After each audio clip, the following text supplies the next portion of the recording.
অনেক অনেক ভালো সুমি আপা, আপনি এসেছেন দামি মানুষ, দামি অনেকদিন অ্যালবামের পর জন্য আমি সুমি নমিনেশন আপাকে দেখতে এসেছে। পাচ্ছি। সবাই একসাথেই থাকেন, আমি একটু অন্য জায়গায় চলে যাই, আপনারা একসাথে চলে যান। হ্যাঁ। কেমন আছেন, কেমন লাগছে ঢালিউড অ্যাওয়ার্ডসে এসে? এর আগে আমরা নিউ ইয়র্কে গিয়েছি, ঢাকায় প্রথমবার। খুবই ভালো লাগছে। আর 25 বছর পূর্তি ঢালিউড অ্যাওয়ার্ডসের, সো সবাইকে অনেক অভিনন্দন।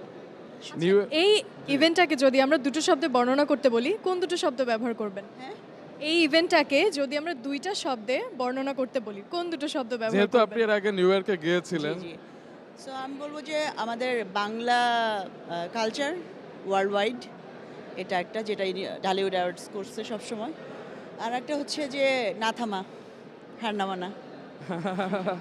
এবং এই যে দামি অ্যালবামের জন্য আপনারা নমিনেশন পেয়েছেন, আমরা তো নমিনেশন পুরস্কারের সাথে আপনাদেরকে মাপি না, কারণ আপনারা এই বুকের ভেতরে থাকেন। তারপর পুরস্কার, নমিনেশন, এই বিষয়গুলো আপনার কাছে কতটা মাহাত্ম্য বহন করে? তোমরা কেউ বলো তোমাদের কাছে কেমন?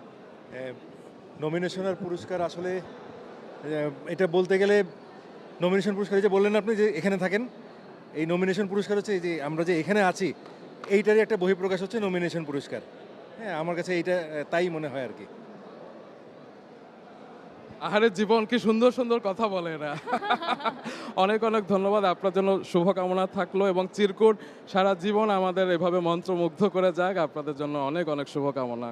আপনারা আমার ভীষণ একটা ছোট দামি মানুষ রিকোয়েস্ট ছিল, আমাদের যদি জন্য। রাখা সম্ভব হয়। ভালো থাকবেন। আমরা এক লাইন একটু যদি শুনতে পারতাম আপনার গলায়। হ্যাঁ,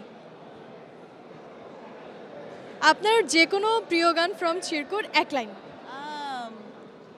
আমাদের যেই গানটার জন্য নমিনেশন দেওয়া হয়েছে, গত বছরে আমাদের অ্যালবাম বেরিয়েছে ভালোবাসা সমগ্র, ওখানের প্রথম গান, আমি জানি না গাইতে পারবো কিনা। তুমি যত পুরনো হবে ততই আমার কাছে দামি, ভালোবাসার এই ভাষা টুকুই শিখেছি আমি, যুগে যুগে কালে কালে মানুষ হয়েছে প্রেমের দাস, যুগে যুগে কালে কালে মানুষ হয়েছে প্রেমের দাস, ছুঁয়ে থাকতে দিও বাকিটা হোক ইতিহাস। বাকিটা শুনে নিতে হবে। থ্যাংক ইউ ভাইয়া, ভালো থাকবেন।